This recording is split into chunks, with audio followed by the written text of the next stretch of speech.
தமிழ் முழக்கம் தமிழ் முழக்கம் நேயர்களுக்கு அன்பான இனிய இரவு நேர வணக்கங்களை தெரிவிப்பதில் மற்ற மகிழ்ச்சி அடைகின்றோம். அடுத்து நாங்கள் நேரடியாக மது கலந்துரையாடலுக்கு செல்லலாம். இன்று ஒரு சிறப்பு கலந்துரையாடல் இடம்பெற இருக்கின்றது. நேரம் சரியாக சிட்னியில் இரவு நேரம் 8:27 இன்று ஜூலை மாதம் 26ஆம் தேதி சனிக்கிழமை. அந்த வகையிலே இன்று நாங்கள் ஒரு சிறப்பு கலந்துரையாடல் இடம்பெற இருக்கிறது. இந்த கலந்துரையாடலை வழங்குவதற்காக எங்களுடன் இங்கு நிலைய கலையகத்தில் கோகுலனை அநேகமாக சிட்னி நேயர்கள் நன்கு அறிந்திருப்பீர்கள். பல்வேறு எந்த ஒரு நிகழ்ச்சி நடந்தாலும் கோகுலன் அங்கு வந்திருப்பார். தொண்டுகள் பல செய்து கொண்டிருப்பார். ஓடி ஆடி செய்து கொண்டிருப்பதை கண்டிருப்பீர்கள். அதே போல குருசாமி தினகரன் அவர்கள், நன்றி, வணக்கம். நீங்கள் இருவரும் நிலைய கலையகத்துக்கு என்று வருகை தந்ததற்காக உங்களுக்கு வாழ்த்துக்களையும் நன்றியையும் கூறி வரவேற்பை செல்வதில் மகிழ்ச்சி அடைகின்றேன். முதலில் கோகுலனுடன் பேசலாம் நினைக்கிறேன். வணக்கம் கோகுலன். வணக்கம் அண்ணா. வணக்கம். நீங்கள் இன்றைய தினம் நான் கேட்ட உடனேயே குறிப்பிட்ட ஒரு சிறிய நேர அவகாசத்தில் அழைப்பை ஏற்று நிலைய கலையத்துக்கு வந்திருக்கிறீர்கள் கோகுலன். உங்களுக்கு நன்றியும் வாழ்த்துக்களும். நன்றி நன்றி நன்றி. எங்களுக்கு வாய்ப்பு கிடைக்கிறதே பெரிய விஷயம். அதனால் நீங்கள் எங்களுக்கு எப்பொழுதாவது தான் வாய்ப்பு கிடைக்கும். கிடைத்த வாய்ப்பை உடனே பயன்படுத்திக் கொள்வது என்பது எங்களுடைய முடிவாகிறது. நன்றி நன்றி ஐயா. உண்மையிலே நீங்கள் பல்வேறு கருத்துக்களை நான் உங்களுடைய முக புத்தகத்தின் மூலமாக அறிந்திருக்கின்றேன். எந்த ஒரு விஷயத்தையும் சமூகத்தின் முன்பாக துணிந்து பலர் அதை பேச பின்தங்கி நிற்கும், அதாவது பேச பயப்படும் பல சிலைகள், அதாவது என்னை அப்படி பார்த்து விடுவார்களோ இப்படி பார்த்து விடுவார்களோ என்று பல்வேறு நோக்கத்துடன் கருத்துக்களை வெளி சொல்ல மாட்டார்கள். ஆனால் கோகுலன், நீங்கள் அதனை துணிந்து வெளியில் கொண்டு வருவதை நான் அவதானித்திருக்கிறேன். அந்த வகையில் உங்களை இன்று அழைத்து பல்வேறு கருத்துக்களையும் கலந்துரையாடலாம் என்று யோசிச்சிருந்தேன். அதை வந்ததற்காக நன்றியை தெரிவித்துக் கொள்கிறேன் கோகுலன். நன்றி. நேரடியாகவே நம்மளுடைய இதுக்கு செல்லாம். இன்றைய காலநிலை கூட பகல் நல்லா இருந்துச்சுல்ல? ஆமாம், இன்றைய காலநிலை ஒரு மித வெயிலோடு மதியானம் சாப்பிட்ட பிறகு நான் அதைத்தான் யோசிச்சு கொண்டிருந்தேன். நல்ல வெதர் நல்லா இருக்கு, வெளியில ஒரு மணி நேரம் நடந்துட்டு வருவோம் அப்படின்னு சொல்லிட்டு ஒரு மணிலேருந்து 2 மணி வரைக்கும் இன்னைக்கு நடந்துட்டு அந்த நம்மளுக்கு ஒரு வாய்ப்பு கிடைக்குது இல்லையா? இந்த ஒரு சூடான ஒரு காலநிலை, ஒரு வெப்பநிலை நம்மளுக்கு வரும்போது அதை பயன்படுத்தலாம். காலையிலையும் இரவு நேரங்கள்லையும் கடும் குளிராக இருக்கிறதுனால வெளியில் வர முடியறது இல்லை. நம்ம வெப்பமண்டலத்திலிருந்து பிறந்து வளர்ந்த ஆட்கள், நமக்கு இந்த குளிர் நம்மளுடைய சிந்தனையை குறைத்து விடுகிறது. அதனால் எப்பொழுதெல்லாம் வெப்பம் கூடுகிறதோ, வெப்பநிலை நல்ல காலநிலை வெளியில் தெரிகிறதோ அப்போதெல்லாம் வெளியில் சென்று அதை பயன்படுத்தி கொள்ள ஆசைப்படுகிறோம். நன்றி கோகுல். அண்மைய காலங்களில் நீங்கள் மிகவும் கவலையாக பல்வேறு விடயங்களையும் உங்களுடைய முக புத்தகத்தில் எழுதியிருந்ததை நான் அவதானிக்கக்கூடியதாக இருந்தது. உண்மையிலேயே எல்லோருமே அதை கவலைப்படக்கூடிய ஒரு விஷயம்தான். அதாவது யுத்தம் என்றாலே பொதுவாக மக்கள் விரும்புவதில்லை. அண்மை காலத்தில் பல்வேறு வல்லரசுகள் யுத்தத்தில் மும்முரமாக நின்று அழிப்பதில் முன்னோடியாக இருந்து கொண்டிருக்கிறார்கள். குறிப்பாக பாலஸ்தீன மக்கள் இப்பொழுது பல்வேறு சிக்கல்களுக்கு உண்டாகி இருக்கிறார்கள். அவர்களை கவனிப்பாரற்ற ஒரு நிலை ஏற்பட்டிருக்கிறது. அது பற்றியெல்லாம் நீங்கள் உங்கள் பல்வேறு விமர்சனங்களை எழுதியிருந்தீர்கள். அதை பற்றி தற்போதைய நிலை எவ்வாறு இருக்கிறது? அந்த யுத்த கலவரம் எவ்வாறு காணப்படுகிறது? அதை பற்றி சொல்லுங்களேன். அதை விட பல்வேறு முனைகளிலும் யுத்தங்கள் இடம்பெற்று கொண்டிருக்கிறது. உலகில் இப்பொழுது கிட்டத்தட்ட 3 ஆக்டிவ் வார் நடந்து கொண்டிருக்கல உலகத்தில் நடைபெற்று கொண்டிருக்கிறது. இதுகளை பற்றியெல்லாம் உங்களுடைய கருத்துக்களை சொல்லுங்களேன். உண்மையானா நீங்கள் சொன்னீர்கள், துணிச்சலாக இதை பற்றி பேசுகிறோம். எங்களுக்கு துணையாக இருப்பது துணிவே துணை என்று சொல்வார்கள் இல்லையா? துணிவும் தன்னம்பிக்கையும் மட்டுமே எங்களுக்கு துணையாக இருக்கிறது. அது மட்டும் இல்லாமல் நம்மளுடைய அனுபவமும், அதாவது குறிப்பாக இதை பற்றி பலஸ்தீன படுகொலைகளை பற்றி, இல்லை பலஸ்தீன் நடக்கும் இதை போர் என்று சொல்ல முடியாது. போர் என்றால் 2 பேர்களுக்கும் சமமான வசதிகள் இருந்து 2 பேரும் அடித்துக் கொண்டால் அதை போர் என்று சொல்லலாம். இப்போ யுக்ரைன் நடப்பதும் ரஷ்யாவில் நடக்கிறதுக்கும் அதை போர் என்று சொல்லலாம். ஏனென்றால் யுக்ரைனுக்கு அனைத்து விதமான சகல வசதிகளையும் மேற்கத்திய நாடுகள் செய்து கொடுக்கின்றன. அவர்கள் இருவரும் சமபலத்துடன் போரிட்டுக் கொண்டிருக்கிறார்கள். அதை போர் என்று சொல்லலாம். இங்கே பாலஸ்தீனத்தில் இல்லை இஸ்ரேல் நடப்பதை போர் என்று சொல்ல இயலாது. அது முழுமையான அடக்குமுறை. குறிப்பாக இதை நாம் ஏன் பேச வேண்டும்? நாம் ஆஸ்திரேலியாவில் இருந்து கொண்டோ இல்லை இந்தியாவில் இருந்து கொண்டோ வெளியூர்களில் இருந்து கொண்டு நாம் ஏன் பேச வேண்டும் என்று ஒரு கேள்வி எல்லாருக்கும் வருகிறது. நாம் இங்கே இருந்தால் என்ன செய்துவிட முடியும்? 2 காரணங்களை சொல்லுவேன். ஒன்று, நமக்கு ஏற்கனவே ஒரு அனுபவம் இருக்கிறது. ஈழப்போர் நடந்த அனுபவம் இருக்கிறது. அப்பொழுது இந்த அளவுக்கு இன்டர்நெட் வசதிகள் கிடையாது. உடனுக்குடன் செய்திகள் வெளிவருவது கிடையாது. நம் டாக்குமெண்டேஷன் என்பதே பல மாதங்கள், பல ஆண்டுகள், குறிப்பாக இப்பொழுது கூட செம்மணியிலே ஒரு புதைக்குழியை தோண்டி எடுக்கிறார்கள். எத்தனை வருடங்கள் கழித்து நம்மளுக்கு ஆதாரங்களும் அதற்குரிய டாக்குமெண்டேஷனும் நடந்து கொண்டிருக்கிறது. நிச்சயமாக. இப்பொழுது ஆனால் இங்கே பாலஸ்தீனத்திலே ஒரு ஆக்டிவ் அப்ரஷன் என்று சொல்லலாம். இதை நம் கண் முன்னாலேயே 4K வடிவிலே நாம் இந்த அடக்குமுறையை யுத்தம் என்று கூட சொல்ல முடியாது. இது முழுமையான படுகொலை, ஆக்கிரமிப்பு இஸ்ரேல் நடத்தி கொண்டு படுகொலை. இப்போ UN நேற்று வெளியிட்ட அறிக்கையில் 12 நிமிடத்திற்கு ஒருவரை இஸ்ரேல் கொண்டு கொண்டிருக்கிறது. அப்புறம் என்றால் பார்த்துக் கொள்ளுங்கள். இவ்வளவு நாட்களாக போரிலே குண்டு போட்டு மக்கள் கையிலிருந்து காலிலிருந்து உடல் சிதறி இறந்து கொண்டிருந்தார்கள். இப்போ கடந்த 1 மாத காலமாக பட்டினியிலே மக்கள் இறந்து கொண்டிருக்கிறார்கள். 1000க்கும் மேற்பட்டவர்களுடைய இறப்பு பட்டினியின் காரணமாக நடந்து கொண்டிருக்கிறது. அவர்களுக்கு சேர வேண்டிய அனைத்து ஆபத்து உதவிகளையும் தடுத்து நிப்பாட்டி வைத்திருக்கிறார்கள். மக்களை ஒரு இடத்திலே இங்கே உணவு கொடுக்கிறோம் என்று வர சொல்லி அங்கே மக்களை சுட்டு கொண்டு கொண்டிருக்கிறார்கள். இதை மனிதத்தன்மையற்ற செயல். நாம் இங்கே இந்த ஹியூமன் ரைட்ஸ் என்று சொல்கிறோம் இல்லையா? இப்பொழுது நீங்கள் கேட்ட கேள்விக்கு அதுக்காகத்தான் இந்த பேக்ரவுண்டை சொல்கிறேன். ஏன் இது இப்பொழுது நடந்து கொண்டிருக்கிறது என்றால், மக்கள் human rights and human values என்று சொல்வார்களே, மனிதாபிமானம் மற்ற ஒரு சமூகமாக நம்ம மாறிக்கொண்டிருக்கிறோம். எனக்கு இன்று எல்லாம் கிடைக்கிறது, அதனால் நான் மற்றவர்களை பற்றி கவலைப்பட போவதில்லை என்று ஒரு சுயநலமான ஒரு சமூகமாக நாம் மாறிக்கொண்டிருக்கோம் என்பதுதான் இதனை எடுத்து காட்டுகிறது. 2வது என்றால் பொருளாதாரம். வல்லரசு நாடுகள், மற்ற நாடுகள், வளர்ந்து வரும் நாடுகள், இந்தியா உட்பட அனைத்து நாடுகளுமே இந்த போர் என்று சொல்லக்கூடிய, இப்பொழுது கூட பிரான்செஸ்கா அல்பனீசி பாலஸ்தீனத்துக்கான UN தூதர் ஒரு அறிக்கை விட்டிருக்கிறார். எக்கனாமி ஆஃப் ஜீனோசைட் என்று சொல்கிறார். அதாவது போர் என்று நடக்கிறது என்றால், இப்போ இலங்கையிலே யுத்தம் நடந்தது. அப்பொழுது பார்த்தால் இலங்கையுடைய எக்கனாமி, பொருளாதாரம் படுகொலை என்ற மாதிரி பொருளாதாரம் கீழே போய்கொண்டிருக்கு. மார்க்கெட் ஷேர்லாம் கீழே போச்சு. ஆனால் இங்கே இஸ்ரேலுக்கு என்ன நடந்து கொண்டிருக்கிறது? அவர்களுடைய stock exchange, Tel Aviv stock exchange என்று சொல்வார்கள், TASE என்று சொல்வார்கள். அதனுடைய பங்கு விகிதம் 300% தாண்டி போய் கொண்டிருக்கிறது. எங்கேயாவது போர் நடந்து, யுக்ரைனில் போர் நடந்தது, யுக்ரைனின் பொருளாதாரம் வீழ்ந்தது. ரஷ்யாவிலே போர் நடந்தது, ரஷ்யாவின் பொருளாதாரம் வீழ்ந்தது. இலங்கையில் போர் நடந்தது, பொருளாதாரம் வீழ்ந்தது. ஆனால் இஸ்ரேலிலே பொருளாதாரம் உயர்ந்து கொண்டு போறதான். அப்போ அந்த ஸ்டாக் எக்ஸ்சேஞ்சில் இருப்பவர்கள் ஒரு மக்கள் தொகையிலேயே 30-40% ஆட்கள் தான் இந்த ஸ்டாக் எக்ஸ்சேஞ்சிலேயே தன்னுடைய பணத்தை முதலீடு செய்திருப்பார்கள். அப்போ யார் அங்கே வென்று கொண்டிருக்கிறார்கள்? குறிப்பிட்ட மக்கள் தொகையில் ஒரு குறிப்பிட்ட பகுதியினர் மட்டும் இதை பயன்படுத்தி பொருளாதாரத்தில் பணத்தை சம்பாதித்து கொண்டிருக்கின்றனர். இன்னும் மட்டுமில்லாமல் இது ஒரு மிகப்பெரிய ஒரு ஆர்ம்ஸ் ட்ரேட். இங்கே என்ன நடந்தது? ஏன் ஆஸ்திரேலியா அமைதி காக்கிறது, UK அமைதியாக இருக்கிறது, அமெரிக்கா அமைதியாக இருக்கிறது? இப்போ இஸ்ரேலுக்கு ஒரு முழு முதலாக அவர்கள் ஆதரவை கடந்த 2 ஆண்டுகளாக ஏன் தெரிவித்துக் கொள்கிறார்கள் என்றால், அவர்களுடைய அத்தனை வெப்பன் ட்ரேட்ஸ் என்று சொல்லுவாங்க இல்லையா, ஆயுத பரிமாற்றம், ஆயுதத்தை பயன்படுத்தி இத்தனை நாடுகள் சம்பாதித்துக் கொண்டிருக்கிறார்கள். இத்தனை நாடுகள் சம்பாதித்துக் கொண்டிருக்கிறார்கள் என்று சொன்னால் அது மக்களை குறை சொல்வதாக போய்விடும். அப்படி கிடையாது. நாடுகள் இப்போ இருக்கும் அரசாங்கங்கள் மக்களுக்கான அரசாங்கங்கள் கிடையாது. அவர்கள் ஒரு மிகப்பெரிய பில்லியனர்ஸ், கார்ப்பரேட்டுகளுக்கான ஒரு லாபியிஸ்டுகளாக இந்த அரசாங்கங்கள் செயல்பட்டு கொண்டிருக்கின்றன. இப்போ இருக்கிற ஆஸ்திரேலிய அரசாங்கம் கூட மக்களால் தேர்ந்தெடுக்கப்பட்டால் கூட அவர்கள் தொடர்ந்து மிகப்பெரிய கார்ப்பரேஷன்ஸ், இங்கிருந்து வெப்பன் யார் ஏற்றுமதி செய்கிறார்கள், யார் இறக்குமதி செய்கிறார்கள். சமீபத்தில் ஒரு அறிக்கையிலே சொல்லியிருக்கிறார்கள், ஆஸ்திரேலியா F-35 ரக விமானங்களுக்கான பகுதி பொருட்களை பேசஞ்சர் விமானங்கள் பயன்படுத்தி அனுப்பியிருக்கிறார்கள்.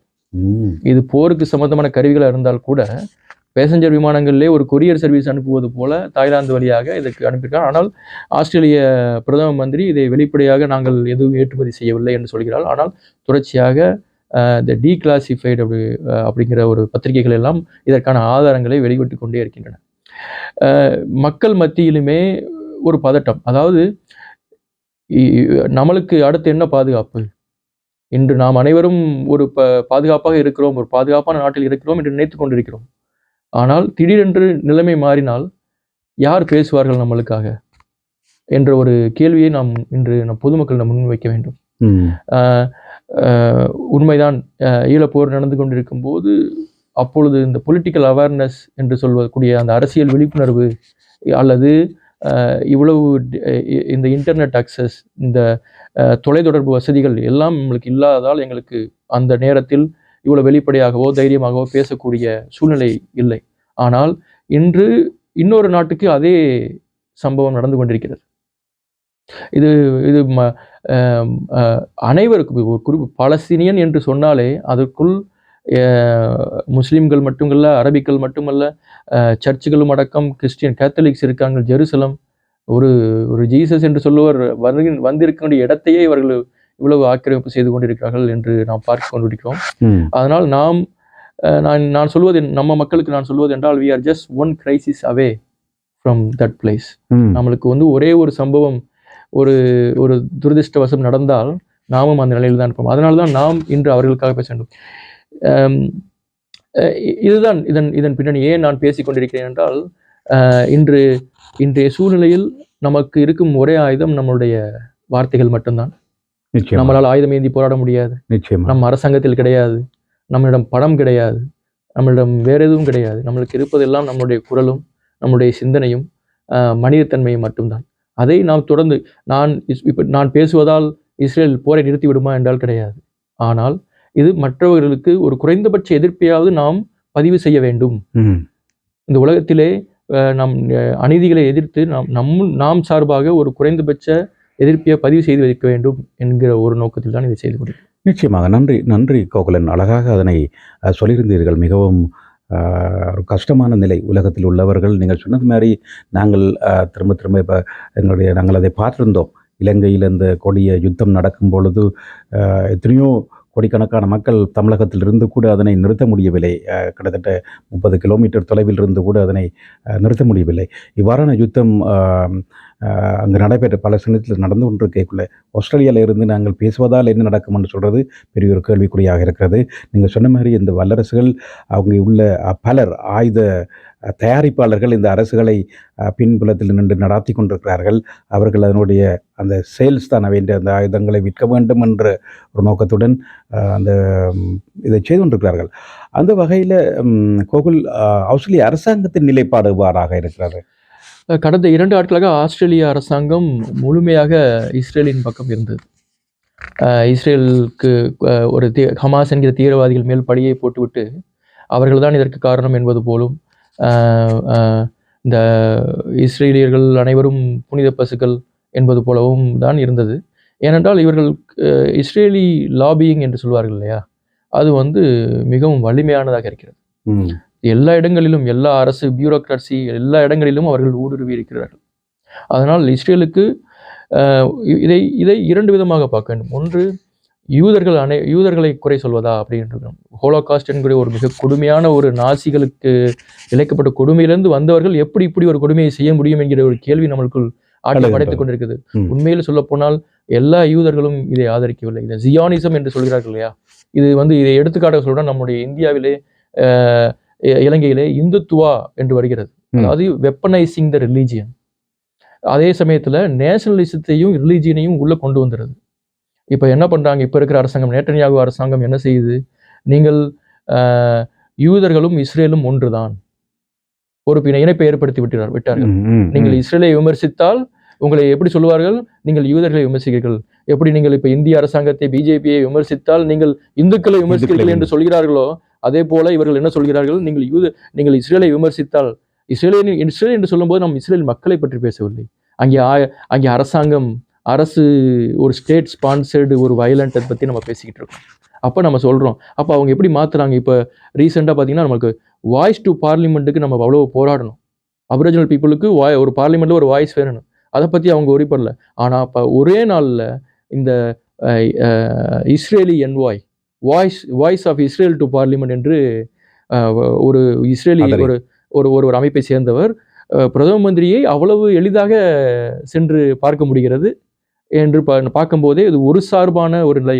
ஆஸ்திரேலிய அரசாங்கம் தொடர்ச்சியாக ஒரு சார்பான, அதாவது இஸ்ரேல் சார்பான நிலையை மட்டுமே வைத்திருந்தது. சமீபத்தில் ஆஸ்திரேலியர்கள் பொதுவாக அவர்கள் ரொம்ப இலகுவானவர்கள், என்ன நடந்தாலும் பார்த்துக்கொள்ளலாம் என்கிற ஒரு ஆட்டிடியூட் உள்ளவர்கள். ஆனால் அவர்கள் அனைவரும் தொடர்ச்சியாக ஒவ்வொரு ஞாயிற்றுக்கிழமையும் சிட்னியில் ஹைட் பார்க்கில் பாலஸ்தீனத்தை ஆதரித்து போராட்டம். குழந்தைகள் முதல் எல்லா இனத்தவர்களும், எல்லா நிறத்தை சேர்ந்தவர்களும் அனைவரும் அங்கே பப்ளிக் இதுதான் இங்கே மாற்றம். பப்ளிக் ப்ரெஷர் இப்போ என்ன சொல்றாரு, இப்போதான் அறிக்கை விட்டுருக்காரு. 2 வருஷம் கழிச்சு பிரதம மந்திரி அறிக்கை விட்டுருக்காரு. ஆனால் கண்டிக்கிற மாதிரி ஒரு அறிக்கையை விட்டுருக்காரு. ஆஸ்திரேலிய அரசாங்கம் தான் முக்கியமான ஒன்று ஆயுதங்களை அங்கே ஏற்றுமதி செய்தது. 2வது இவர்களுக்கு தேவையான ஒரு ப்ரெஷர், நாம் இது போன்று மக்களை பட்டினி போடக்கூடாது. போர் என்பது எதிரிகளை வீழ்த்துவது என்பது ஒரு பக்கம் இருந்தாலும் மக்களை பட்டினி போடக்கூட தேவையில்லை. அவர்களை அதை செய்திருக்கலாம். 3வது இன்டர்நேஷனல் லா என்று ஒன்று இருக்கிறது, சர்வதேச விதிகள் ஒன்று இருக்கிறது. அதை நிலைப்படுத்த வேண்டிய கடமை நம்மளுக்கு இருக்கிறது. சர்வதேச விதிகள் ஒன்று இருக்கு. UN என்கிற ஒரு அமைப்பிற்கே மரியாதை இல்லாமல் செய்துவிட்டது இந்த அரசாங்கம். யூஎனை சேர்ந்த ஒருத்தர் அழுகிறார்கள். அந்த UN ஐக்கிய நாடுகள் சபையிலே அங்கே நாம் கண்ணீர் விடுகிறார்கள் அங்கே உள்ள அதிகாரிகள். ஆனால் தொடர்ச்சியாக அவர்கள் பாலஸ்தீனத்துக்கு எதிராக வாக்கெடுப்பு நடத்திய போது ஆஸ்திரேலியா அதற்கு எதிராகவே வாக்களித்தது. சமீபத்தில் தான் இப்பொழுது 27 கண்ட்ரிகள் 28 நாடுகளுடன் சேர்ந்து ஒரு ஒரு பல்லிழந்த ஒரு அறிக்கையை பேருக்காக தம் மக்கள் அனைவரும் விழித்து கொண்டு விட்டார்கள், மக்கள் அனைவரும் எதிர்க்கிறார்கள், இந்த ப்ரெஷர் வந்தனால இப்போ எதிர்த்து பேசுகிறாங்க. ஸோ சர்வதேச நீதிக்கான விதிகளை நிலைப்படுத்த வேண்டிய கட்டாயம் ஆஸ்திரேலிய அரசாங்கத்துக்கு இருக்கிறது. இப்பொழுதுதான் அந்த ப்ரெஷரை அவர்கள் எடுத்துக்கொண்டிருக்கிறார்கள், உணர்கிறார்கள். இருந்தாலும் அதை நாம் வரவேற்க வேண்டும். இந்த நிலையிலாவது அவர்கள் அதை பற்றி பேசுகிறார்கள் என்று சொல்ல வேண்டும். நிச்சயமாக. அந்த வகையில் பசுமை கட்சியின் நிலைப்பாடு இந்த அளவில் இருக்கிறது. இது ஒரு நல்ல கேள்வி. ஏனென்றால் நான் கிரீன்ஸ் கட்சியின் மெம்பராக இருக்கவில்லை. பாலஸ்தீனிய இஷ்யூ நடந்த பிறகுதான் நான் கிரீன்ஸ் கட்சியில் சேர்வது முடிவெடுத்தேன். இது ஒரு எல்லாருக்கும் சொல்வார்கள், நான் இந்தியாவிலேருந்து வந்தவன், இப்போ ஆஸ்திரேலியன் சிட்டிசனாக இருக்கிறேன், எனக்கும் பாலஸ்தீனுக்கும் சம்பந்தம் இல்லை, நான் முஸ்லீமும் இல்லை, எனக்கு எந்த விதமான சம்பந்தம் இல்லை. ஆனால் பாலஸ்தீனத்தை பற்றி நீ ஏன் கவலைப்படுகிறாய்? இல்லை, அங்கே உள்ள குழந்தைகள் பட்டினியா, இளம் குழந்தைகள் கொல்லப்படுகிறார்கள். ஒரு நாளைக்கு 200-300 குழந்தைகள் கொல்லப்படும் போது நான் ஒரு தந்தை, என்னுடைய குழந்தையின் மேல் யாராவது கை வைத்தால் நான் எப்படி கொதித்து எழுவேனா? அப்படி பார்க்கும்போது நான் எப்படி அதை பற்றி பேசாமல் இருக்க முடியும்? அப்படி நான் என்று சொல்லும்போது நான் ஒரு தனிப்பட்ட மனிதன். எனக்கு நான் உடனே யாரை பார்ப்பேன் என்றால், என்னுடைய அரசாங்கம் இதற்கு என்ன செய்கிறது என்று பார்ப்பேன். நான் அதற்கு முந்தைய தேர்தலில் லேபர் கட்சியின் சப்போர்ட்டர். நான் லேபர் கட்சிக்கு முதல் முறை லேபர் கட்சி வந்தபோது ஆல்பனீசிக்கு ஓட்டு போட்டவன் நான். ஆனால் இந்த பாலஸ்தீனிய இஷ்யூக்கு பிறகு தொடர்ச்சியாக கன்சிஸ்டன்ட் அப்ரோச் சொல்லுவாங்க இல்லையா, தங்களுடைய பாலிசியும் சரி தங்களுடைய ஆதரவையும் ஒரே மாதிரியாக மனிதத்தன்மையில் கொண்டு போகிறது ஒரே கட்சி இந்த பசுமை கட்சி, கிரீன்ஸ் கட்சி மட்டும்தான். அதனால தான் நான் அதில் இணைந்தேன். அதே நேரத்தில் தான் நம்முடைய சுஜன் அவர்களும் கவுன்சில் தேர்தலில் நின்றார். அது வசதியாக இருந்தது. அனைவரும் நினைத்தார்கள் சுஜனை ஆதரிப்பதற்காக நான் பசுமை கட்சியில் சேர்ந்தேன் என்று ஒரு உண்டு. அதுவும் உண்மைதான். ஆனால் அதைவிட மிக ஸ்ட்ராங்கான ஒரு காரணம் என்னவென்றால் இந்த பாலஸ்தீனிய படுகொலைக்கு அதன் காரணமாக மெம்பராக சேர்ந்து இன்று அவர்கள் என்னென்ன வழிகளில் செய்ய அதற்குரிய பொலிட்டிக்கல் ப்ரெஷர் என்று சொல்வார்கள் இல்லையா, இந்த ப்ரெஷரை கொடுக்க முடியும். இவர்கள் சொல்வதனால் அவர்கள் ஆயுதத்தை கீழே போடுவதில்லை, ஆனால் பட்டினிகளை தடுக்கலாம், தேவையில்லாத சாவுகளை தடுக்கலாம். இவ்வளவு பேர்களை ஒரு நாட்டை கைப்பற்ற அவர்கள் தலைவனை எல்லாம் கொன்று குவித்து விட்டார்கள். நம்ம யுத்தத்திலே நம்மளுடைய தலைவர் இறந்த பிறகு அந்த யுத்தம் நின்று விட்டது. மக்களை கொல்ல வேண்டிய கட்டாயம் இல்லை. இங்கே தலைவனும் இல்லை, யாரும் இல்லை, ஏன் மக்களை கொல்ல வேண்டும்? நிச்சயமாக இதுதான் என்னுடைய பேக்ரவுண்ட். பசுமை கட்சி ஓகே. நான் பசுமை கட்சி என்ன செய்கிறார்கள் என்றால், சமீபத்தில் இப்போ 48வது பார்லிமெண்ட் ஓப்பனிங் செஷன் 2 நாட்களுக்கு முன்னாடி நடந்தது. அப்பொழுது நம்முடைய செனட்டர் டாக்டர் மெஹரின் ஃபரூக்கி ஒரு பிளக்கார்ட் பிடிச்சாங்க, sanction Israel, stop starving the children of Gaza என்று சொன்னார்கள். அந்த அதாவது குழந்தைகள் சாவது இவர்களுக்கு பாதிப்பை ஏற்படுத்தவில்லை. ஆனால் ஒரு பார்லிமெண்டேரியன், ஒரு செனட்டர் ஒரு பதாகையை பிடித்தது அவர்களுக்கு பொத்து கொண்டு வந்து விட்டது. உடனடியாக அவருக்கு டிசிப்ளினரி ஆக்ஷன் என்று பார்லிமெண்டில் செய்தார்கள். இதையெல்லாம் மக்கள் பார்த்து கொண்டிருக்கிறார்கள். இது எல்லாமே மனிதத்தன்மையற்ற செயல். இது எதை காட்டுகிறது என்றால், இவர்கள் மக்களுக்கானவர்கள் அல்ல. மக்களிடம் இவர்கள் சென்று மக்கள் என்ன நினைக்கிறார்கள் என்று இப்ப என்னிடம் கேட்கிறீர்களே கோகுலன், என்ன நினைக்கிறீர்கள் என்று கேட்பது போல்லாமல், இந்த லாபியிங் குரூப் இருக்காங்க இல்லையா, அவங்க தான் இவங்களுக்கு தொடர்ந்து என்ன பண்ணணும், என்ன செய்யணும் சொல்லிக்கிட்டே இருக்காங்க. அரசியல்வாதிகள் வந்து மக்களுடைய தொடர்பிலிருந்து நீண்ட தூரம் சென்று விட்டார்கள். கார்பரேட்டுகளினுடைய லாபியிஸ்டும் சரி, இது போன்ற இந்த பொலிட்டிக்கல் குரூப்ஸோட லாபியிங்குள்ள தான் இப்போ வந்து உட்காந்துருக்காங்க. இதுதான் காரணம். நான் கிரீன்ஸ் கட்சி தொடர்ச்சியாக அவருடைய நிலைப்பாட்டை கடுமையாக கண்டனங்களை தெரிவித்துக் கொண்டே இருக்கிறது. எந்த வழியிலெல்லாம் இவர்கள் ஆதாரங்களை வெளிக்கொண்டு வர முடியுமோ. ஆஸ்திரேலியா வந்து அதாவது அமைதியாக இருப்பதும் ஒரு ஆதரவு தான். நிச்சயமாக. ஆமாம். அந்த வகையில் கோகுல், உங்களுடைய கருத்து எவ்வாறு இருக்கிறது? இவ்வாறு உலகத்தில் பல்வேறு இனக்குழுக்கள் அல்லது மொழி பேசும் குழுக்கள் அங்குள்ள சிறுபான்மை மக்களையோ அல்லது பலசாலிகள் பலம் இல்லாதவர்களை தாக்குவது இன்றைய குரலில் நாங்கள் அதைத்தான் பேசியிருந்தோம். அந்த மாதிரி பல இடங்களிலும் நடைபெற்று கொண்டிருக்கிறது. அது நாங்கள் இலங்கையில் கூட அது தற்பொழுது கூட நடைபெற்று கொண்டிருக்கிறது.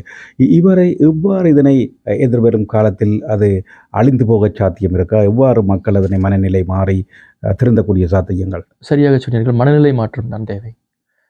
இப்பொழுது நான் வந்து உங்களுடைய மனதை மாற்ற முடியாது, நான் இவருடைய மனதை மாற்ற முடியாது. ஆனால் எது சரி என்று தொடர்ச்சியாக பேச வேண்டும். இப்பொழுது இப்போ இருக்கிற நிலைமையில் எப்படி இருக்குது என்றால், ஒரு மக்களுக்கு வந்து ஒரு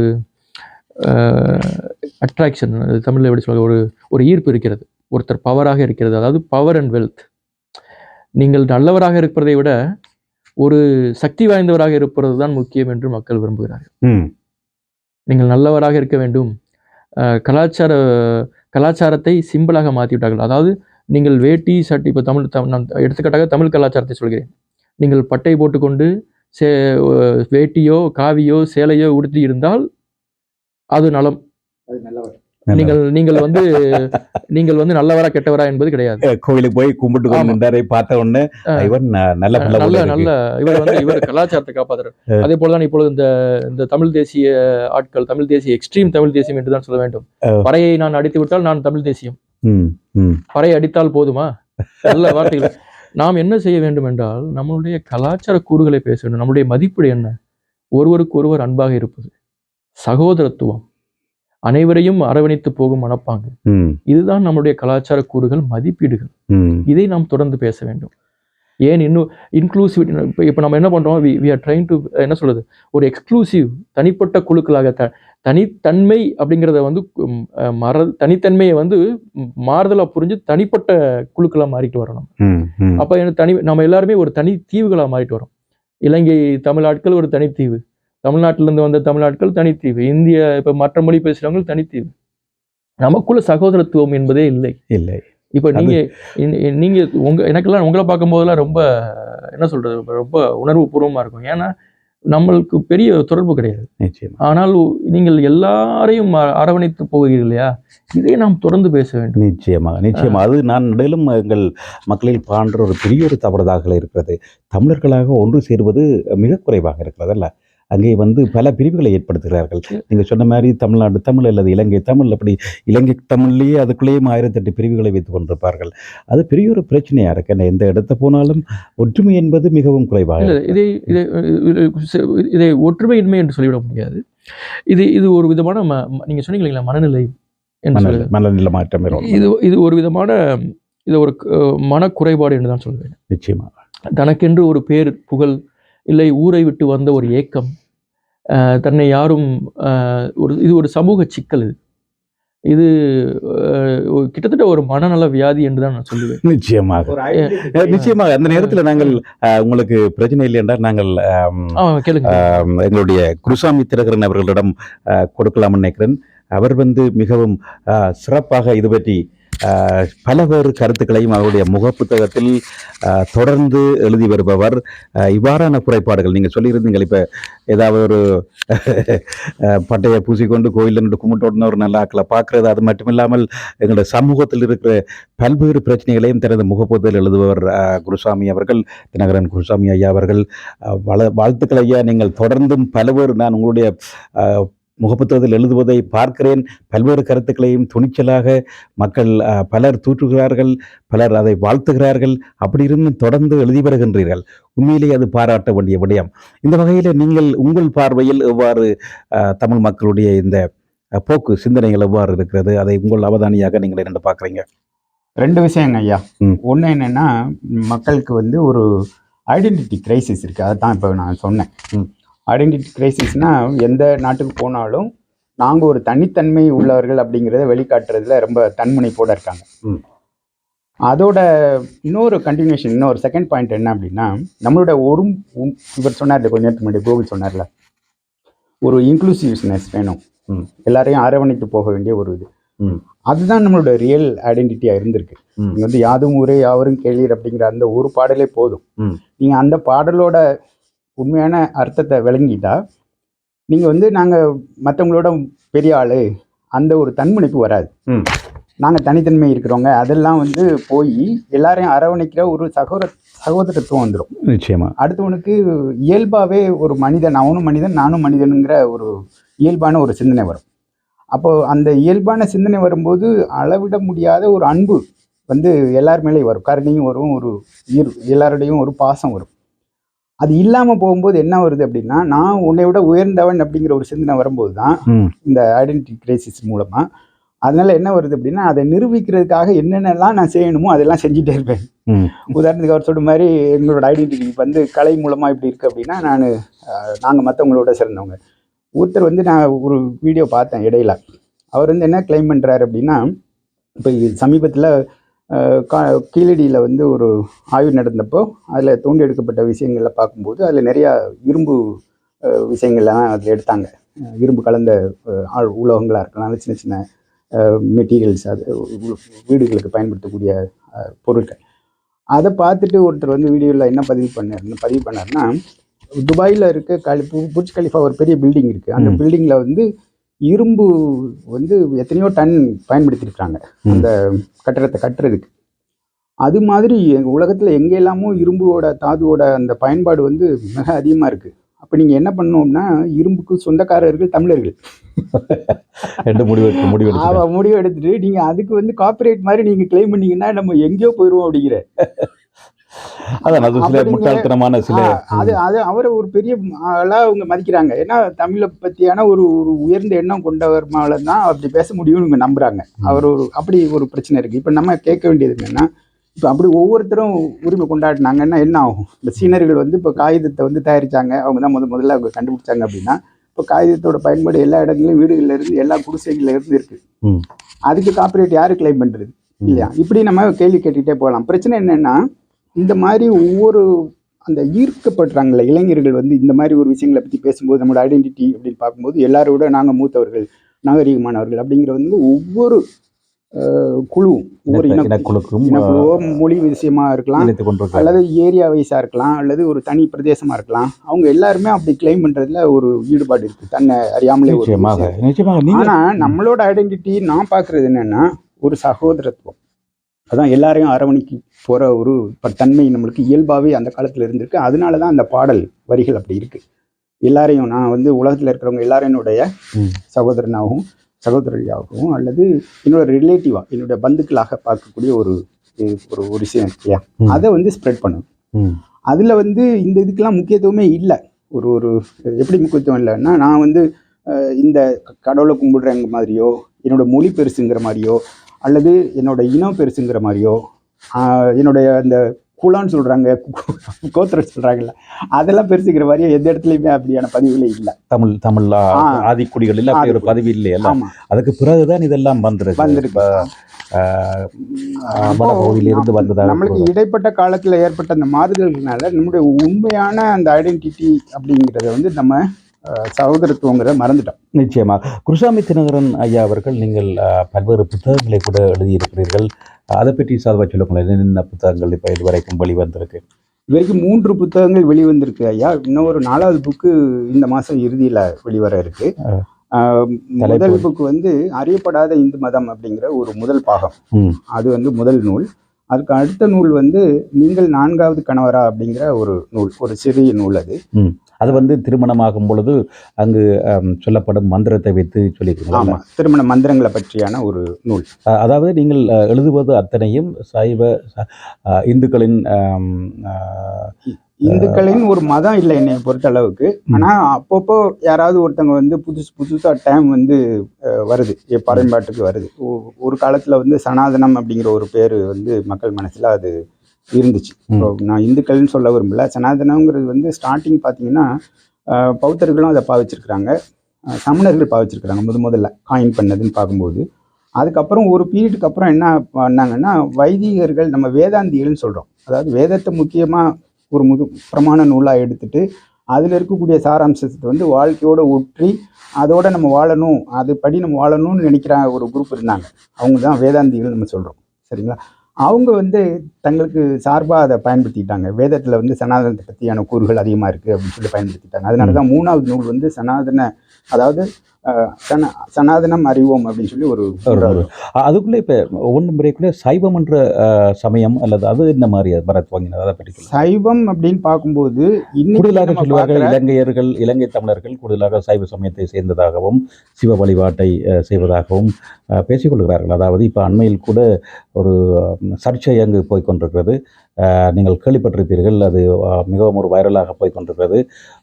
அம்மா கடவுள்னு சொல்லி ஒரு கடவுள் தன்னை கடவுளாக சித்தரிப்ப ஒருவர் இலங்கை வர இருப்பதாகவும் அதற்கு அங்கு உள்ள சைவ சமய தலைவர்கள் அதற்கு எதிர்ப்பு காட்டி வரக்கூடாது, அப்படி இது சிவபூமி அப்படியான ஒரு பேசி பண்ணுறது. அதை பற்றி கேள்விப்பட்டிருக்கிறீர்களா? அதை பற்றி உங்களுடைய கருத்து என்ன?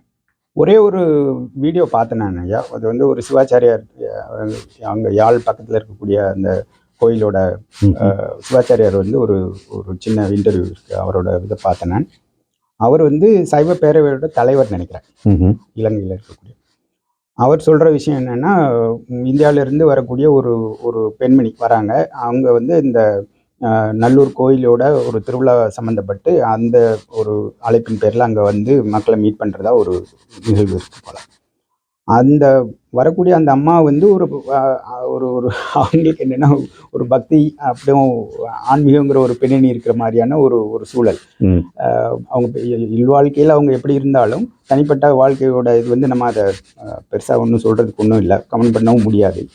பட் அவங்க வந்து அவங்கள ஃபாலோவர்ஸ் வந்து இருக்காங்க, அந்த அம்மாவை நம்புகிறவங்க இருக்காங்க. அந்த மாதிரியான ஒரு பின்பம் கட்டமைக்கப்பட்டிருக்கு இப்போ வரைக்குமே. உண்மையாக பொய்யான்னு கூட நம்மளுக்கு தெரியாது. அந்த நிலையில் தான் இந்த அம்மா வரதை வந்து இவருக்கு என்ன அங்கே இருக்கக்கூடியதாக நாம் பார்க்குற விஷயம் என்னென்னா, இந்த சிவாச்சாரியார் அதை எதிர்க்கிறதுக்கான ஒரு விஷயம் என்னென்னா, அங்கே ஆல்ரெடி நம்ம எஸ்டாப்ளிஷ்டு ஒரு இது இருக்குது. எங்களுக்கு சைவத்தை வந்து நாங்கள் எஸ்டாப்ளிஷ் பண்ணி நாங்கள் அதன் மூலமாக ஒரு வாழ்க்கை முறையை நடத்தி வந்துட்டுருக்குறோம். அதில் வருமானமும் வருது. இப்போ அதுக்கு ஒரு போட்டி வருது. இந்த மாதிரி யாரெல்லாம் இப்போ சாய்பாபா வருது அப்படின்னா இவங்களுக்கு போட்டி, சிவாச்சாரியர்களுக்கெல்லாம் ஒரு போட்டி வருது, ஒரு போட்டிக்குழு கொண்டு வரதாக. ஆமாம், போட்டி ஒரு குழு வருது. சாய்பாபா வர்றாருன்னா அப்படி தான். அதே மாதிரி இப்போ ஸ்ரீ வர்றாருன்னா அது ஒரு போட்டி அங்கே. அப்புறம் சத்குரு வர்றாருன்னா அதுக்கு ஒரு போட்டி. அந்த மாதிரி நிறைய யோகா குருமார்கள் இருக்காங்க. அப்போ அவங்க வரும்போதுலாம் இவங்களுக்கு ஒரு பெரிய பிரச்சனை இருக்குது. அப்போ இவங்க அதெல்லாம் தலையெடுக்க விடாமல் இருக்கணுங்கிறக்காக என்னெல்லாம் செய்யணுமோ அதை முயற்சி செய்வாங்க. இது வந்து நான் பார்க்குறது வந்து சரித்திரபூர்வமாக கூட சொல்ல முடியும். அருமநாவலர் அதை சரியாக செய்தார். அருமநாவலரோட சொல்கிறதுக்கு காரணம் என்னென்னா, அருமநாவலோட நூல்களில் வந்து ரொம்ப தெளிவான ஒரு பதம் இருக்குது. என்ன அப்படின்னா, நீங்கள் சைவம் சிவனை தவிர வேறு எந்த ஒரு சாமியும் நீங்கள் கும்பிடக்கூடாதுங்கிறது அவரோட முடிவு. அதை தவிர இப்போ நீங்கள் வந்து நீங்கள் சொல்கிற மாதிரி கருப்பு சாமியோ அல்லது நாட்டார் தெய்வங்கள்னு சொல்லக்கூடிய நிறையா மாடர்ன் அப்படிங்கிற பேரில் நிறையா தெய்வங்கள் வழங்கி வர்றது பார்க்க முடியும். குலதெய்வ வழிபாடு, அப்புறம் தாய் தெய்வ வழிபாடு, இது எல்லாத்தையும் முற்றிலுமாக எதிர்த்தவர் வந்து அருமநாவலர். அவர் கண்ணுக்கு தெரிஞ்சது சிவன் மட்டும்தான். அப்போ அந்த மாதிரி ஒரே ஒரு இறை வழிபாட்டு கொள்கை இருக்கிற ஒரு தத்துவத்தை வந்து பின்பற்றுறவங்களுக்கு மற்ற எது வந்தாலுமே ஒரு போட்டியாக தான் தோணும். சரிங்களா? இதுக்கு முன்னாடி ஒரு கேள்வி கேட்டீங்க சனாதனம் அப்படிங்கிறத பற்றி. இந்த நேரத்தில் நான் மன்னிக்க வேண்டும், இந்த நேரத்தில் என்ன பதிவு செய்ய விரும்புகிறேன் என்றால், அண்மையில் நான் அங்கே ஒரு கோயில் கட்டுமான வேலைகள், அதாவது யுத்தத்தினால கைவிடப்பட்ட ஊர். அதாவது மக்கள் போகாத, அதாவது புலம்பெயர்ந்த மக்கள் அந்த கிராமத்தில் ஒரு தரப்பு கூட இல்லை. அந்த அளவுக்கு பின்தள்ளப்பட்ட ஒரு இடம். அங்கு சைவ சமய மக்கள் இருக்கிறார்கள். அவர்களுடைய 2 கோயில் பாழடைந்திருந்தது. அதற்கு இங்குள்ள மக்களுடைய பாவித்து அல்லது உலகளாவிய ரீதிய மக்கள் சிலரிடம் பணத்தை எடுத்து அவர்களுக்கு கொடுத்து அவர்கள் கேட்டிருந்தார்கள். தங்களுக்கு அந்த கோயில் வழிபாடு வருவதற்கு ஒன்றுமில்லை, பல்வேறு சிக்கல்களுக்குள்ளால் தாங்கள் போய்கொண்டிருக்கிறோம், தமக்கு அந்த 2 கோயிலில் ஒன்றையாவது திருத்த உதவி செய்யுமாறு நாங்கள் பலரின் உதவியை பெற்று அந்த கோயிலை திருத்தி கொடுத்திருந்தோம். திருப்பி கொடுத்து அது அவர்களுக்கு நான் சொல்லியிருந்தோம், நீங்கள் அதுக்கு கும்பாபிஷேகம் வச்சிங்கன்னா அது சரியான சிக்கலில் வந்து முடியும்.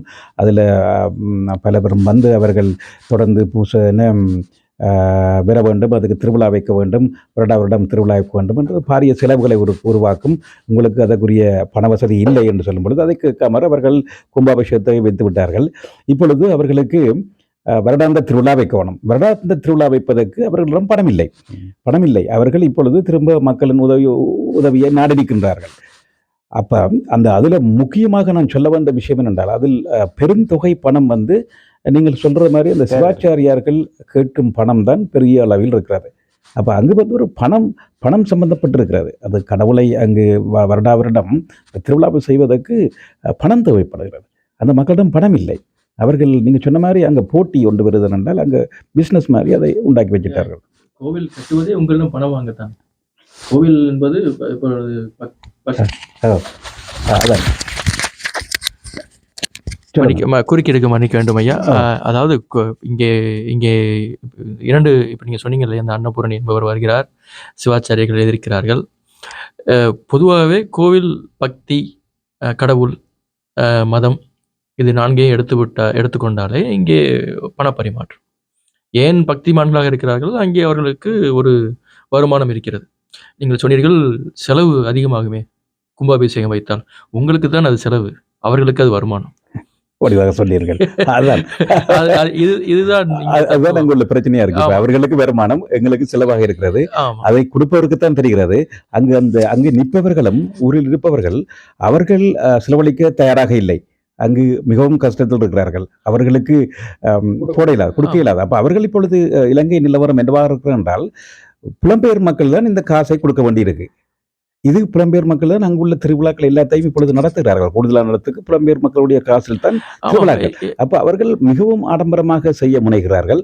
நீங்கள் சொன்ன மாதிரி அங்கே உள்ள சிவாச்சாரியர்கள் அவர்கள் எவ்வாறு அதனை பணத்தை எடுத்துக்கொள்ளலாம், ஏனென்றால் வெளியில இருந்து யாரோ காசை கொடுக்குறாங்க. ஒரே ஒரு உதாரணம் ஐயா, சமீபத்தில் குற்றாலத்தை ஒட்டி தென்காசி இருக்குதானே, தென்காசியில் இருக்கக்கூடிய ஒரு கோயில், அந்த காசி விஸ்வநாதர் கோயில், அந்த கோயிலில் ஒட்டி சமீபத்தில் நடந்த ஒரு கும்பாபிஷேகம்.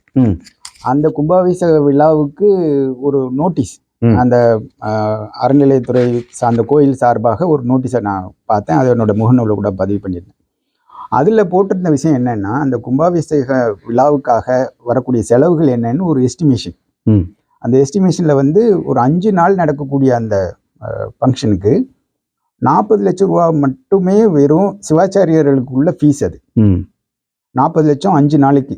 அப்போ எத்தனை பேர் வந்து அதில் வந்து பங்கெடுக்கிறாங்களோ அவங்க எல்லாருக்கும் அது டிஸ்ட்ரிபியூட் பண்ணப்படும். அதில் வந்து இது வந்து அஃபிஷியலாகவே அவங்களுக்கு கொடுக்கக்கூடிய மணி இது, சரிங்களா? அப்போது இலங்கையில் அது எவ்வளோ பெரிய தொகைன்னு நீங்கள் யோசிச்சு பாருங்கள். இங்கே வந்து 40 லட்சம் அப்படிங்கிறது 5 நாளைக்கு அப்படிங்கிறப்போ இலங்கையில் இப்போ வந்து ஒரு 5 டைம்ஸ் இருக்குமா, அது இப்போ ஏன்னா மல்டிபிள் பண்ண வேண்டியிருக்கு நிறையா. அந்த அளவுக்கு அபரிதமான பணம் அதில் இருக்குது. இப்போ இந்த பிஸ்னஸை விட்டுட்டு யார் போவார்? அதான் ரொம்ப முக்கியம். ஸோ அது மாதிரி இவங்களுக்கு தான் இப்போ நம்மளுக்கு கண்மூடித்தனமாக இந்த மாதிரி விஷயங்களை நம்பிக்கை இருக்கிற வரைக்கும் அவங்களுக்கு அது லாபம். அது இல்லாமல் போகிறவருக்கு இதெல்லாம் அவங்க இருக்க விடாமல் எப்படி நம்பிக்கையை வந்து அதிகப்படுத்துறதுக்கான விஷயங்களை செய்வாங்களே தவிர, இதை போக்கக்கூடிய விஷயங்களுக்கு அவங்களுக்கு என்றைக்கும் அவங்க சப்போர்ட் பண்ண போகிறதில்ல. நிச்சயமாக பொதுமக்களுக்கு விழிப்புணர்வு வராத வரைக்கும் இந்த மாதிரி விஷயங்கள்ல நடந்துக்கிட்டே இருக்கும். அதுக்கு நம்ம வந்து ஒன்றுமே செய்ய முடியாது. வெளிநாடுகளாக இருக்கலாம், அல்லது உள்நாடுகளில் இலங்கையாக இருக்கலாம், தமிழ்நாடாக இருக்கலாம், வெளிநாடுகளாகவும் இருக்கலாம், கனடாவோ அல்லது ஆஸ்திரேலியாவாக இருக்கலாம். எல்லா இடங்கள்லையும் இது ரொம்ப ஒரு பரவலான விஷயம் என்னென்னா, மக்களுக்கு இந்த அடிப்படையில் நம்பிக்கை சார்ந்த விஷயங்களுக்கு மேலே இருக்கக்கூடிய அபரிதமான நம்பிக்கை அதிகமாக இந்த மாதிரி விஷயங்கள் வந்து அதை சுரண்டுறதுக்கான ஒரு கும்பல் வந்து வெயிட் பண்ணிகிட்டே இருக்காங்க அந்த காலத்துலேருந்து. எப்போ கடவுள்னு ஒரு மனிதன் உருவாக்கினா பாருங்க, அது கூட நான் சமீபத்தில் பதிவு பண்ணியிருந்தேன். அதுக்கு கூட நீங்கள் சிலையோ சித்திரமோ வரையும் போது சிலையில கூட நீங்க பாத்தீங்கன்னா தொப்புள் இருக்கும். தொப்புள் இருக்குன்னா என்ன அறிகுறி அப்படின்னா, பிறந்திருக்கிறேன். ஒரு தாயோட வயிற்றுல பிறக்கிறதுக்கு தான் தொப்புள் இருக்கக்கூடிய ஒரு வாய்ப்பே இருக்கு. ஆனா நீங்க சிலையை உருவாக்குறது வந்து மனிதனே வந்து தன்னோட ஒரு உருவமா தான் கடவுளை கருதி அப்படி ஒரு வடிவத்தை கொடுக்குறான். அது வந்து படமா இருக்கலாம் அல்லது சிலையா இருக்கலாம். அப்ப அங்கேயே வந்து நம்ம கொஞ்சம் கூட சிந்தனை இருக்கிறவங்க வந்து யோசிச்சாங்கன்னா, இவருக்கு எப்படி தொப்புள், சிவபெருமானுக்கு எப்படி தொப்புள் வரும், எப்படி பெருமாளுக்கு தொப்புள் வருது, எப்படி ஒரு பார்வதிக்கு தொப்புளோட இருக்கிறா, இந்த மாதிரி ஒரு சிந்தனை இல்லை. அப்போ அப்படி ஒரு ஒரு சாதாரணமாக அப்படி ஒரு பார்வையில் அப்படி பார்க்க ஆரம்பித்தாங்க அப்படின்னா, நம்மளை சுற்றி நடக்கக்கூடிய இந்த வியாபாரம், ஆன்மீக வியாபாரம்னு சொல்கிறோம் இல்லையா, அது வந்து எவ்வளோ பெரிய மோசமானது அப்படிங்கிறத உண்மைத்தன்மை நம்மளுக்கு விளங்கிடும். அப்போ அதுலேருந்து கூடுமான வரையில் நம்மளை வந்து பாதுகாப்பாக நம்ம அதுலேருந்து அந்த பண சிக்கல்லேருந்து நம்மளை நம்ம பாதுகாத்துக்கலாம். அதுக்கெல்லாம் செலவு பண்ணாமல் அப்போ வேறு எதுக்காவது ஒரு நல்ல விஷயங்களுக்கு அதை கொடுக்கலாம். இந்த மாதிரி கண்மூடித்தனமாக நம்ம செலவு பண்ணுறது நிப்பாட்டிட்டு உண்மையிலே தேவையானவங்களுக்கு கொடுக்குறது பெட்டராக இருக்கும். நன்றி ஐயா. நீண்ட நேரமாக பேசிக் கொண்டிருக்கிறோம். நிறைவாக கோகுலன் ஏதாவது சொல்ல இருக்கிறீங்களா இது பற்றி? ஆமாங்க ஐயா, நீங்கள் கேட்ட கேள்விக்கு இன்னும் சொன்னீங்க, அந்த சமூகத்தில் இந்த போர், இவர் சொன்ன அந்த பக்தியை வச்சு பணம் சம்பாதிக்கிறது, இது எல்லாருக்கும் என்ன சமூகத்தில் என்ன மாற்றம் கொண்டு வரணும்னா, நம்ம இந்த கருத்து பரிமாற்றம். இப்போ நம்ம ஒவ்வொரு விஷயம் செய்யும் போதும், இப்போ நீங்கள் கோயிலுக்கு டொனேஷன் கொடுக்குறீங்க, நீங்கள் வெங்காயத்தை உரிக்கிற மாதிரி கேள்வி கேட்கணும். இது எங்கே போகுது, இந்த படத்தை நீங்கள் எப்படி போடுவீங்க, யாருக்கு கொடுக்குறீங்க? நீங்கள் ஒரு 4 தடவை கேள்வி கேட்டாலே அவங்க உங்ககிட்ட திரும்பி வர மாட்டாங்க. நிச்சயமாக அதுதான் கடைசியாக இந்த நான் சொன்ன சம்பவத்தில் இதுதான் நடந்தது. நான் பணமுறை செய்த பிறகு கேட்டோம் அவர்கிட்ட, நீங்கள் இதுவரைக்கும் ஒரு வருஷத்தில் என்னென்ன பராமரிப்பு செய்திருக்கிறீங்க, எவ்வளவு பாசம் போட்டீங்க, என்ன மாதிரி இருக்குன்னு சொன்னால் அவங்களோட இன்புட் அங்கே இல்லை. ஏன்னா அவங்க முழு விஷயத்துக்கும் புலம்பெயர் மக்களிடம்தான் பணத்தை எதிர்பார்த்துருக்கிறார்கள். அல்லது அவர்கள் அங்கு தங்களுடைய முயற்சி மூலமாக, அதாவது அந்த கோயிலை சுற்றி பெரிய காணிகள் இருக்குது, நீங்கள் அதில் போய் கொஞ்சம் தண்ணி குழாக்கினர் கூட அடித்து கொடுத்துருந்தோம். அதை பம்பை எடுத்து போட்டு அடித்து மிளகாய் கண்டு வச்சாலே அவங்களுக்கு அந்த மிளகாய் வித்த காசுலையாவது திருவிழா செய்ய காணும். அந்தளவுக்கு செய்யக்கூடிய முயற்சி அவர்கள் எடுக்கவில்லை. அதுதான் பெரிய கவலையாக. இன்னொரு முக்கியமான விஷயம் என்ன, புலம்பெயர் தமிழர்கள், உங்களை போன்ற நம்மளை போன்ற புலம்பெயர் தமிழர்களை அவர்கள் ஏமாற்றுகிறார்கள். எப்படி ஏமாற்றுகிறார்கள் என்றால், உங்களுடைய குற்ற உணர்ச்சியை பயன்படுத்திக் கொள்வது. நீங்கள் ஊருக்கு வர முடியவில்லை, உங்களுக்கு சார்பாக அப்படி சொல்லுவது. இல்லை என்றால், இப்பொழுது புதிதாக நான் அவதானித்தது என்னவென்றால், கலாச்சார போர். அதாவது இப்போ சிங்களவர்கள் புத்த விகாரைகளை கட்டுகிறார்கள், அதனால் அதற்கு மாற்றாக நாம் இங்கே கோயிலை கட்ட வேண்டும் என்று ஒரு வாதம் வருகிறது. அது அங்குதான் நாம் நம்முடைய பகுத்தறிவை பயன்படுத்த வேண்டும். நாம் அவர்களுக்கு போட்டியாக கோவிலை கட்டுவதற்கு பதிலாக ஒரு பள்ளிக்கூடத்தை கட்டினால் அவர்களும் இங்கு வந்து படிப்பார்கள். இங்குதான் நான் சொன்ன சகோதரத்துவம் உள்ளே வருகிறது. நாம் இதை பற்றி, நம்மளுக்கு எது முக்கியம்? கல்வி, பொருளாதாரம், சுகாதாரம், பாதுகாப்பு, மருத்துவ வசதி, இப்படி போய்விட்டு கடைசியாக தான் பற்றி ஒருவன் எப்பொழுது, இப்போ நாம ஏன் இங்கே முருகன் கோயிலுக்கு போறோம்னா, நம்மளுக்கு எல்லா வசதிகளும் இருக்கு, நம்மளுக்கு நேரம் இருக்கு, முருகன் கோயிலுக்கு போறோம். வயக்காட்டுல கூரையில ஒரு தகர ஓட்டுல இருக்கிற ஒருத்தனுக்கு கோவில் என்னத்தை செய்ய முடியும்? அவன் திசையை பார்த்து சாமியை ஒரு கல்லை வச்சு சாமின்னு கும்பிட்டா அதுதான் சாமி. அவனுக்கு என்ன தேவை? அவனுக்கு ஆரம்ப சுகாதாரம் தேவை, பள்ளிக்கூடம் தேவை, படிப்பு தேவை, கல்லூரிகள் தேவை. நம்ம இதை பத்தி பேசணும். இதைத்தான் இப்போ அடுத்து வந்து கேள்வி கேட்பது. இப்போ பெரியாரிய அம்பேத்கரிய கருத்தியல் அப்படிங்கிறது நினைச்சாங்க, அவங்க சொல்றத கிடையாது. இந்த கேள்விகளை கேட்பதுதான் பெரியாரியம், அம்பேத்கரியம் இவர்கள் சொல்றது. ஏன் இதை செய்கிறீர்கள், ஏன் இதை செய்யக்கூடாது என்று கேட்பதுதான். இதைத்தான் நாங்கள் கிரீன்ஸ் கட்சியும் சரி, நாங்களும் என்ன அரசியல் சமூக மாற்றத்திற்கான ஒரு கருத்தியம். நாம் தொடர்ச்சியாக இந்த சமூக மாற்றத்தை, மனமாற்றத்தை எப்படி சமூகத்தில் விதைப்பது என்று ஒரு கேள்விகளை கேட்டுக்கொண்டு கருத்தியலை விதைக்க வேண்டும். அதற்கான அரசியலை நாம் முன்னெடுக்க வேண்டும். இதுதான் நீங்கள் சொன்ன இந்த போரை எப்பொழுது நிறுத்தம் என்றால், இந்த சமூக மாற்றம், மனமாற்றம், சமூகம், மனம், ஒரு தனிப்பட்ட மனிதரின் மாற்றம், மனமாற்றம், இதை போன்ற ஒரு group of people collecting consensus சொல்லுவாங்க இல்லையா, அது பண்ணிட்டா நம்ம சமூக மாற்றம் ஏற்படும். இதை நோக்கிய பயணம் தான் நம்முடைய பயணம். நன்றி கோகுலன், நன்றி குருசாமி தினகரன் ஐயா. இருவரும் நீங்கள் உங்கள் நேரத்தை பொருட்படுத்தாது நிலைய கலையகத்துக்கு வருகை தந்து நீண்ட ஒரு தூரம், நான் ஒரு கிழமையும் இங்கே வருகிறேன், நீங்கள் இன்று உங்களுடைய நேரத்தை பொருட்படுத்தாது இங்கே வந்ததுக்காகவும் பல்வேறு விஷயங்களை கதைச்சிருந்தோம். குறிப்பாக அங்கு நடைபெறும் இன அழிப்பு அல்லது அட்டகாசம், இந்த யுத்தம் என்ற முறையில் அது யுத்தமே இல்லை என்று சொல்லி கோகுல் நிறுவப்பட்டிருந்தார். நன்றி கோகுல், பல்வேறு விஷயங்களை சொல்லியிருந்தீங்கள். ஒரு ஆஸ்திரேலிய வாழும் ஒரு பிரஜையாக நாங்கள் என்னென்று அதை செய்யலாம், எங்களுக்கு என்ன எவ்வாறு செய்து இந்த யுத்தங்களை நிறுத்தலாம் என்றெல்லாம் சொல்லியிருந்தீங்கள். அதே மாதிரி குருசாமி ஐயா பல்வேறு கருத்துக்களை நீங்கள் உங்களுடைய மூட நம்பிக்கைகளிலிருந்து தமிழர்கள் மீள வேண்டும், பல்வேறு விஷயங்களை சொல்லியிருந்தீங்கள். இருவருக்கும் இங்கே வந்ததுக்காக நன்றியையும் வாழ்த்துக்களையும் தெரிவிக்கிறேன். இதே நேரம் நீங்கள் எந்த நேரத்தில் கோகுல் உங்களுக்கு ஏதாவது கருத்துக்களை சொல்ல வேண்டும் என்றால் ஆஸ்திரேலியா தமிழ் ஒலிபரப்பு கொடுத்தாமனும் மற்ற தமிழ் முழக்கம் போன்ற வானொலிகள் மூலமாக மக்களுக்கு நாங்கள் நல்ல கருத்துக்களை எடுத்துச் சொல்லலாம். அதுக்கு தயங்காமல் எந்த நேரமும் தொடர்பு கொள்ள நன்றி கேட்டோம். நன்றி, வாய்ப்பிற்கு மிக்க நன்றி. நன்றி. நன்றி ஐயா. நன்றி, வாழ்த்துக்கள். ஆமாம் நேயர்களே, நீங்கள் இதுவரை கேட்டது கோகுலன் மற்றும் குருசாமி தினகரன் அவர்களுடனான கலந்துரையாடல். மிகவும் சிறப்பாக பல்வேறு விஷயங்களையும் அவர்கள் சொல்லியிருந்தார்கள்.